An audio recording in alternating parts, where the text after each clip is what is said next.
My most humble pranams at the lotus feet of our sweet Lord Bhagavan Sri Satya Sai Baba. Sai Ram to all. In November of 1971, Swami, as I told you before, you asked my parents to come to Puttaparthi and they were planning to come for birthday and stay here.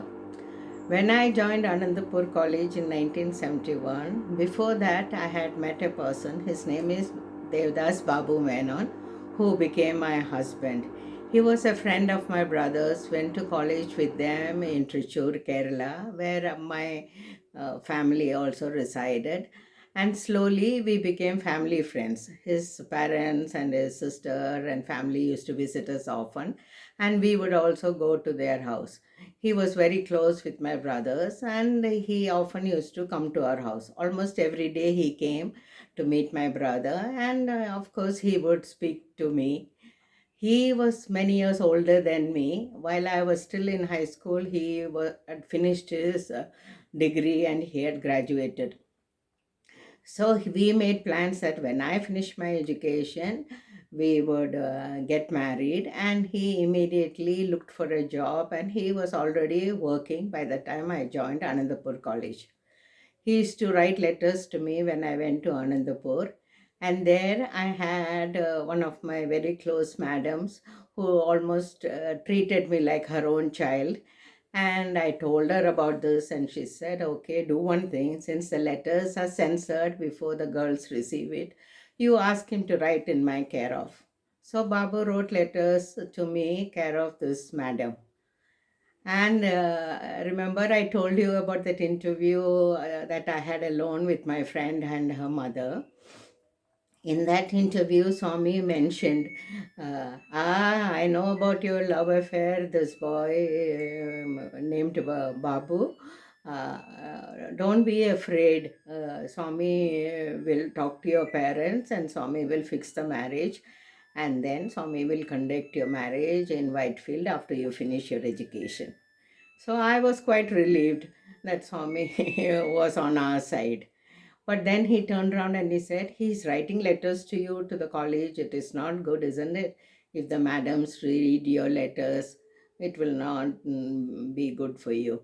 So he said, you do one thing, you write to him and tell him to write the letters in my care of, Jai Shri, care of Bhagavan Sri Satya Sai Baba Prashanti Nilayam.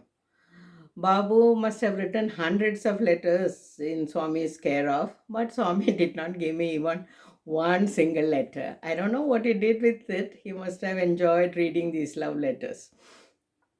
Anyway, I then informed Babu that if you wanted to marry me, the only person who can help is Bhagavan. If Bhagavan approves, then my parents cannot object to it. So he made a plan and he came here in the middle of November. He had come by himself. He was a great fan of the Beatles and he dressed like them. He wore this tight fitting pants and he had his hair colored deep brown. He was very, very big fan of the Beatles. And he used to wear very colorful kurtas, bright red with hand painted designs on it and all that. So he had come to Puttaparthi and I was not aware of it. I was in the hostel. And that weekend, when the girls were all planning to come, as usual, every weekend we used to come to Puttaparthi. I used to be the leader to collect the money and arrange everything. Strangely, that day I had this picture of Swami, just Swami's face, a black and white picture, but Swami looking straight into your eyes. So sometimes I would speak to this picture and I would feel Swami give me some answer or talk to me. I just believed it, whatever answer I got from Swami. So while I was planning to get ready to come, I never missed even one trip to Puttaparthi. So when I looked at that picture, I heard Swami say very clearly, don't come this time.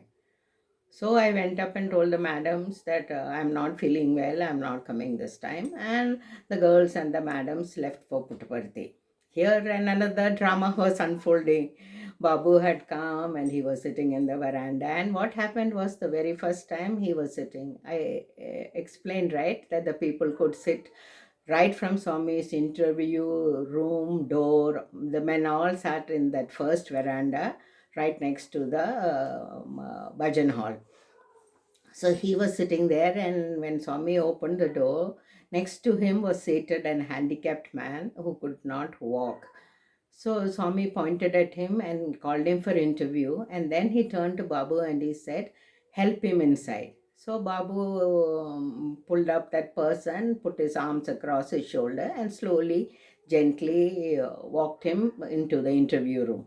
Swami called a few other people, and they were all inside, and then Swami started speaking to them privately. When it was my husband's turn, he told him, "I know about your affair with my student Jayashree. I know everything.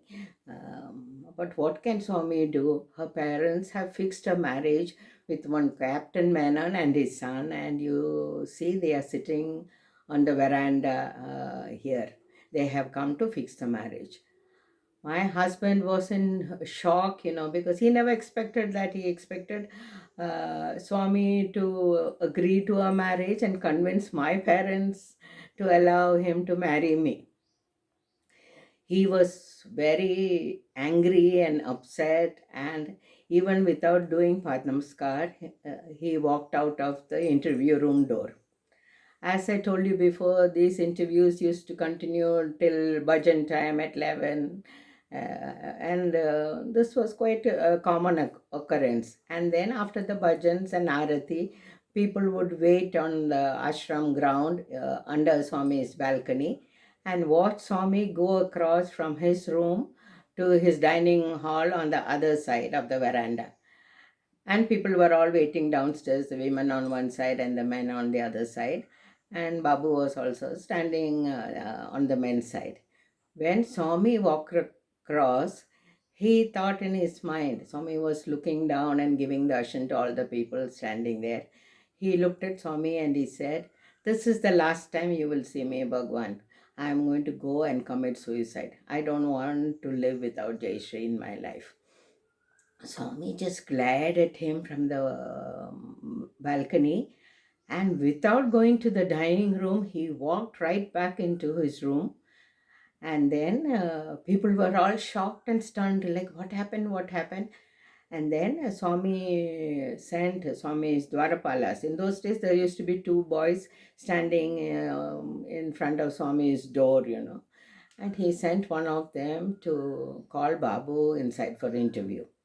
So Babu was called inside, and he was not, in a happy frame of mind. And Swami looked at him and he said, "If you get angry with God, you will go down, down, down," he said. And he didn't say anything. Then Swami's expression changed, became very tender, and he stretched out his palm in front of him and he said, "What do you want? The whole universe is in this palm. What do you want? And Swami will give it to you." And my husband very foolishly said, "Swami, I don't want anything. I only want to marry Jayashree." And Swami did like this. And he said, "Foolish fellow." And then he told him, "Yes, yes, I know. I will get her parents to agree. Do not worry. Swami will fix your marriage." And then he smiled and he said, "You were husband and wife in 7 lifetimes. How can it not be even in this lifetime? Swami will bless," he said. And then my husband did Padnamskar and Swami sent him out of the interview room. And this was the first day's interview and happenings. And Swami told him, "Ask your parents to come. Jayashree's parents are already coming, so Swami will fix the marriage," Swami said. My husband was very happy. He sent a telegram to his family, and they also arrived in a few days' time. My parents had also come. I was in Anantapur. We had not yet come for the birthday celebrations. So Swami called my parents for interview, and he spoke about this. And my mother was not too happy, even though my father was immediately happy. He said, "Swami, whatever you say, you know best what is good for my daughter." And mom had no choice but to agree, because Swami had already decided that this was going to happen. His parents came, his mother and father and his sister and brother-in-law, and Swami called them for an interview, and Swami told them the same thing. Then he said, today evening I'll call you again for an interview. And strangely, this interview in the evening was in the storeroom. Remember, I explained to you that there was a storeroom under Swami's dining hall on the gents side of the mandir. So they and another family with a few other members were there. Swami called them into that room and they were seated there, and Swami conducted the Upanayanam of their son, this other family that was there. And Swami had Babu hold the Upanayanam thread, and Swami was, doing that 7 string Upanayanam string. And Swami was speaking to them, and Swami did the Supanayanam first, and then he turned to Babu's family, and Swami waved his hand and he created a chain and a locket, and he asked Babu to go near him. Babu put his head on Swami's lap, and Swami said, "First, let me tie this around his neck. Then you can marry Jayashree." And Swami tied this chain with a locket. The locket had Bhagavan on one side and Shirdi Baba on the other side, and Swami tied it around his neck. This was the second interview, and Swami spoke to them and he said, yes, Swami is very happy with this. Swami will do the marriage after she finishes her education in Whitefield. And then Swami said, I will not call her Jayashree, I will call her Viji. That is my name for her from now on. And this is how Swami gave this beautiful name for me. More to continue, kindly share my stories with Bhagavan to other Sai devotees. Thank you. Swami bless you all.